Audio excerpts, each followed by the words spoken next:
по економијата и културата се враќаме на политичките теми, овој пат во фокусот на надворешната политика. Мојот гостин веќе е во студио, господин Нано Ружин, дипломат од кариера. Добре дојдовте во студиото на Утрински брифинг. Ви благодарам што прифативте поканата. Благодарам.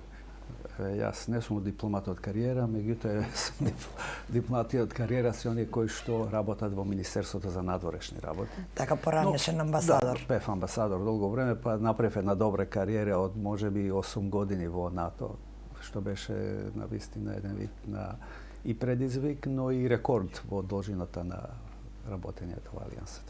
Во текот на вчерашниот ден беше објавена една листа на имиња во ново советодавно тело на Министерот за надворешна политика, Стратешки совет за надворешна политика.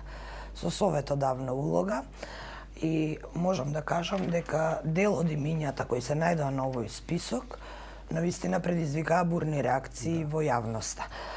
Дел од овие лица не ги памтиме по убави настани, како Валентина Божиновска, која беше запаметена пред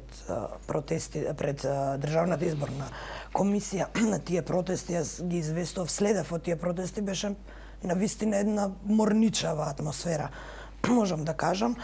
Па и Срđan Керим не е помеѓу од оние имиња на кои јавноста беше благонаклонета, особено новинарската фела го памети по згаснувањето на МПМ, а во јавноста познат и по аферата пари во шише. Па ајде прво да поразговараме за имињата во овој совет. Зошто министерот би се одлучил да повика вакви лица кои претпоставувам знае дека ќе предизвика ваква реакција во јавноста? Прво, иницијативата за создавање на таков еден вид орган или институција која што е од, би рекол, неформален карактер и беневолна, значи никакви пари нема да бидат трошени од страна на Министерството, е за поздравување. Мислам дека тоа е една од првите иницијативи воопшто за овие 30 години македонска независност, што еден министар за надворешни работи прави едно толку широко тело, ако не се лажам, може би имало други, но еве, според моето скромно познавање, тоа е прв пат таква иницијатива. Околу кадровскиот состав,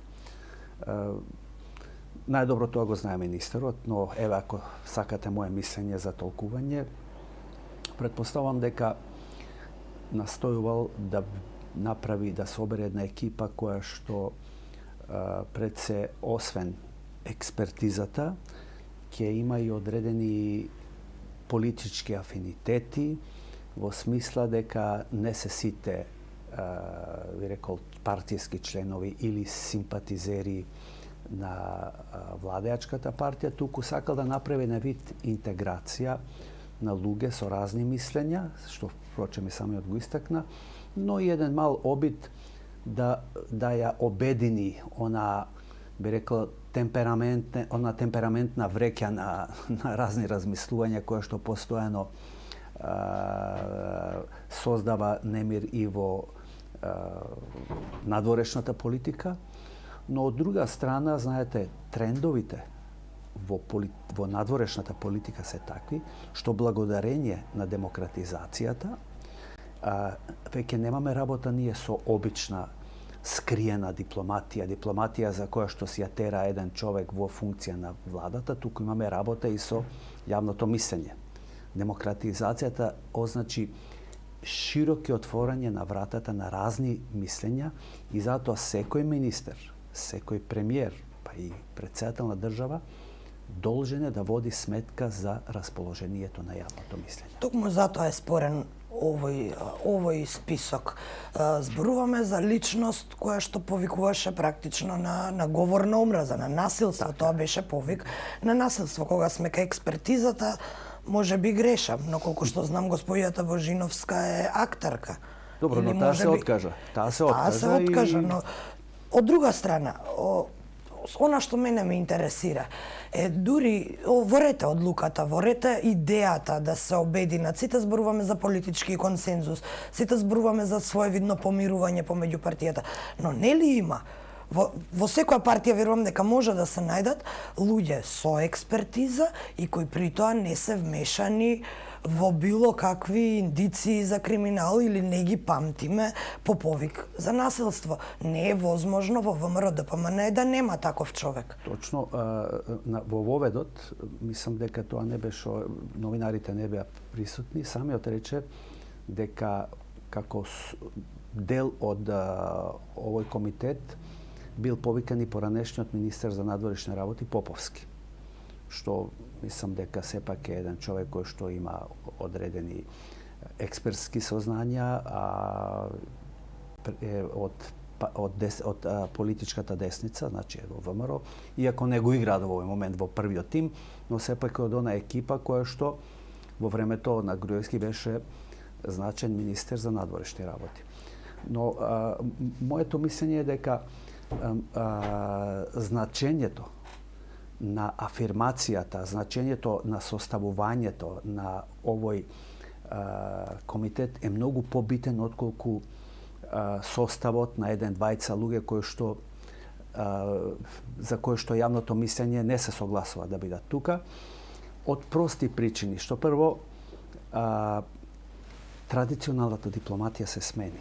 Значи, веќе немаме ние работа со една дипломатија која што е затворена, дипломатија која што игра врз оските на Весфалскиот договор, односно суверенитет, го барате суверенитетот, вие сте единствен, затворена дипломатија која што се потпира на сила и која што се потпира на утврдување на рамнотежата.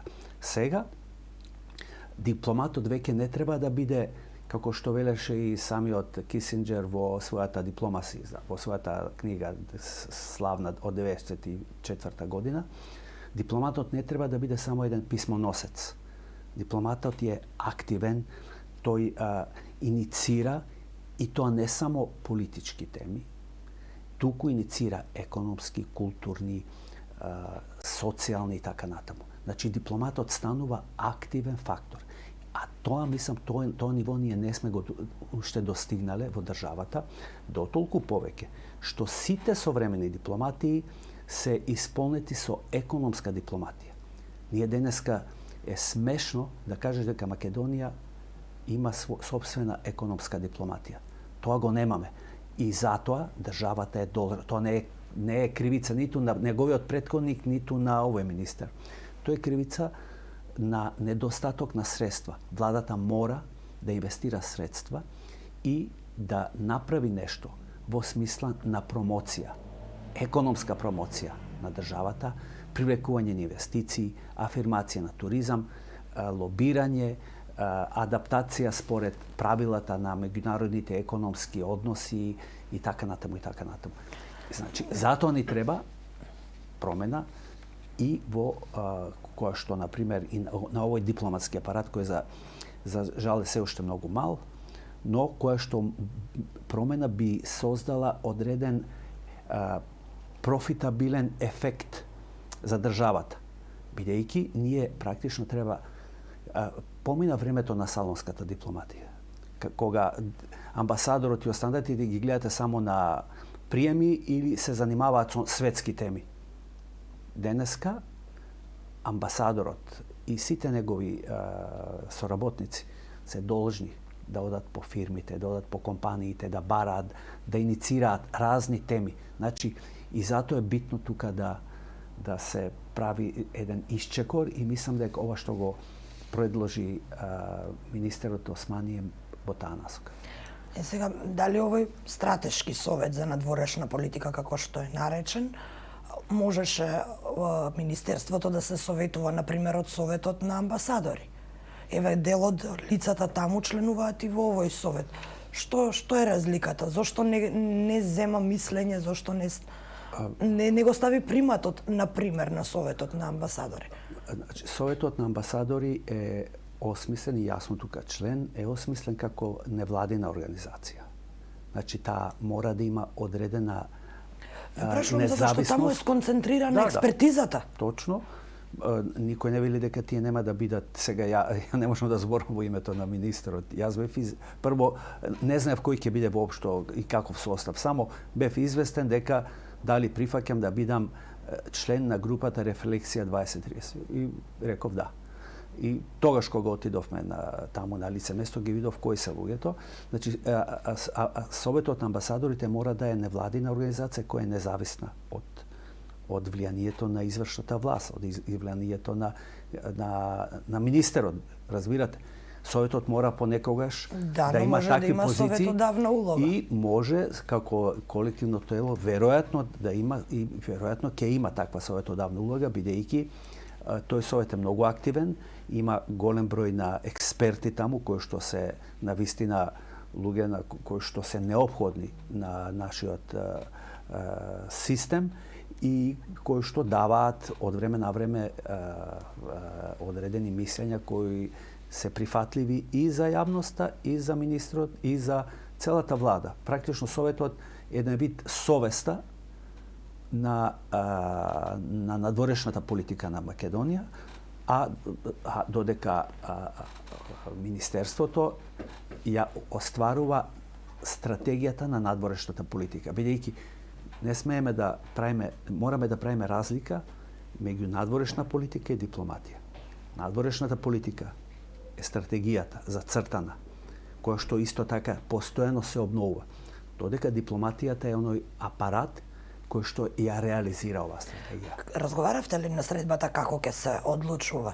Ќе се бара мнозинство, ќе се бара единство на гласови за да се даде совет или ќе се даваат дури издвоени мислења? Не, мислам дека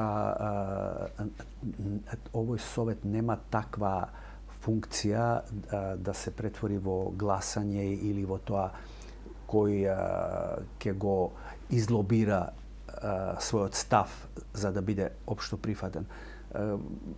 Министерот зборуваше за 3 столбови на активност во кои што практично се споени сите и кои се комплементарни меѓу себе, кои што значат одржување и на тркалезни маси, преиспитување, не може би прејак збор, анализа на надворешната политика, анализа на регионот. Например, ако ви кажам дека ние немаме сериозна геополитичка анализа на регионот, на Република Северна Македонија.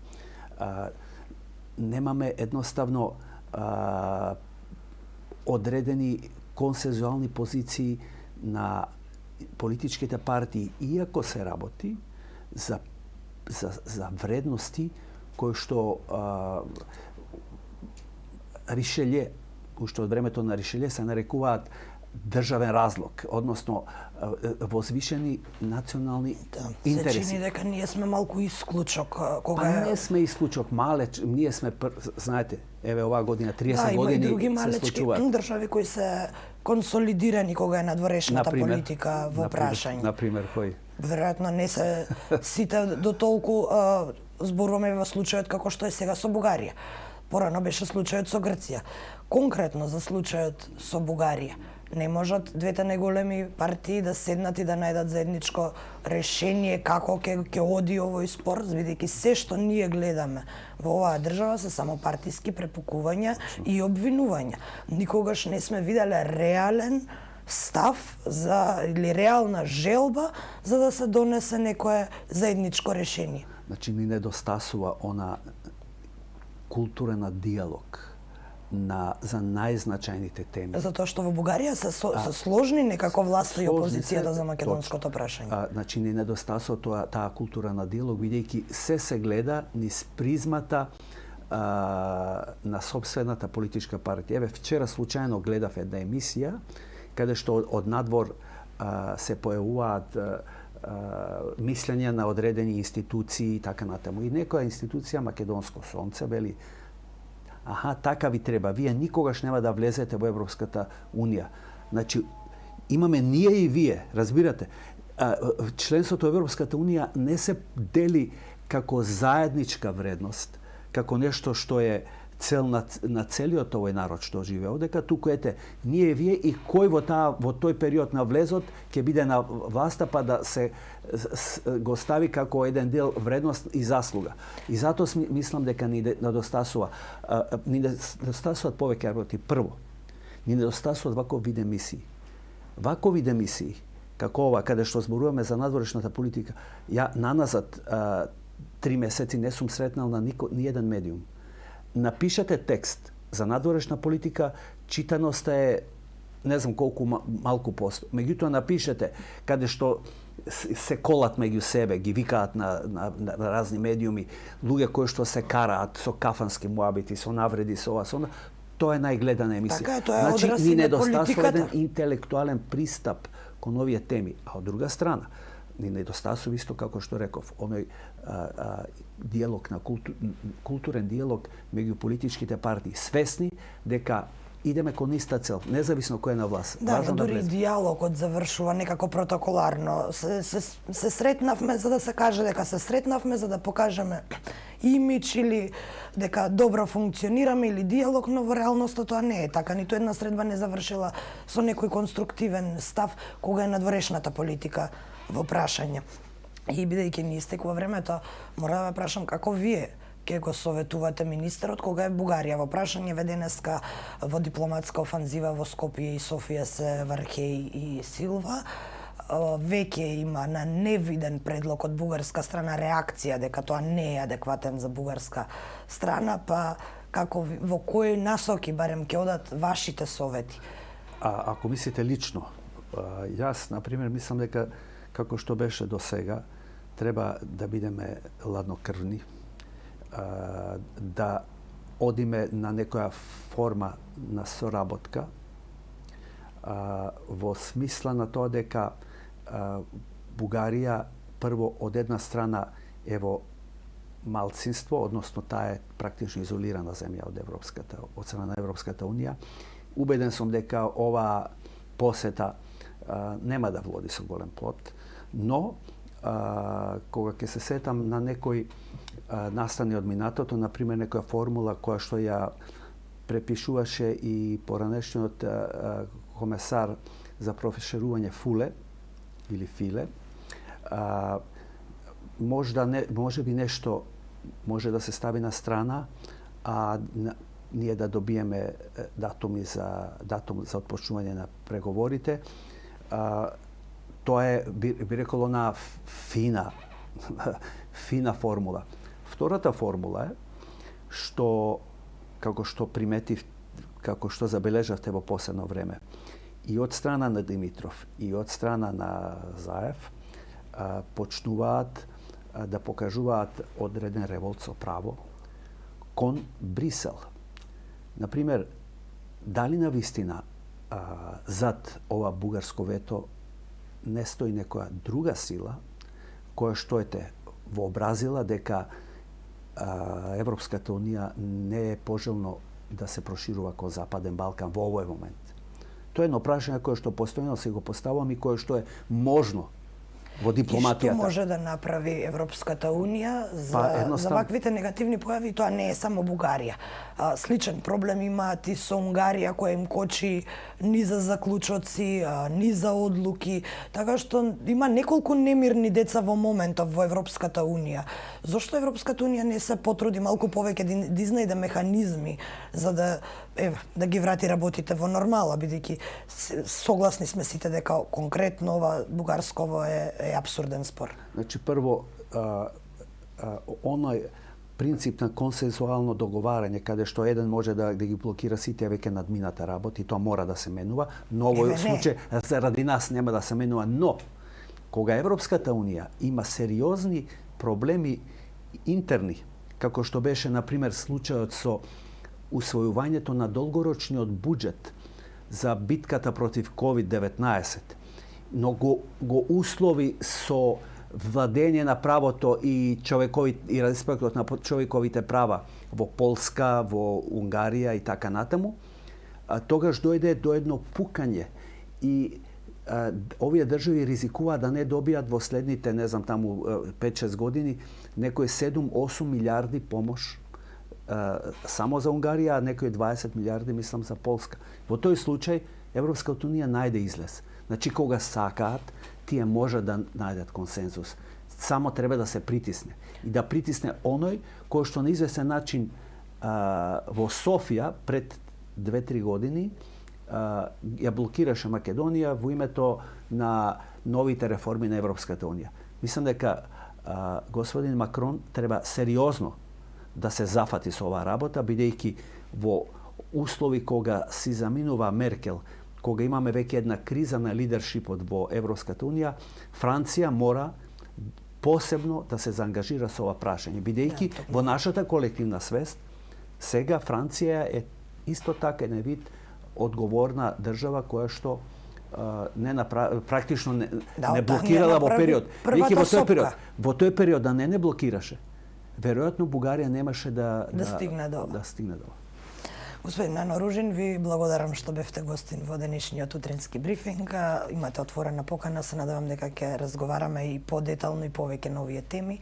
Толку ни е времето, 20 на минути, време е за ново информативно издание, а потоа се селиме во собранието, во рубриката Собраниски брифинг со колешката Весна Велкова Тодоровска. Останете со утрински брифинг.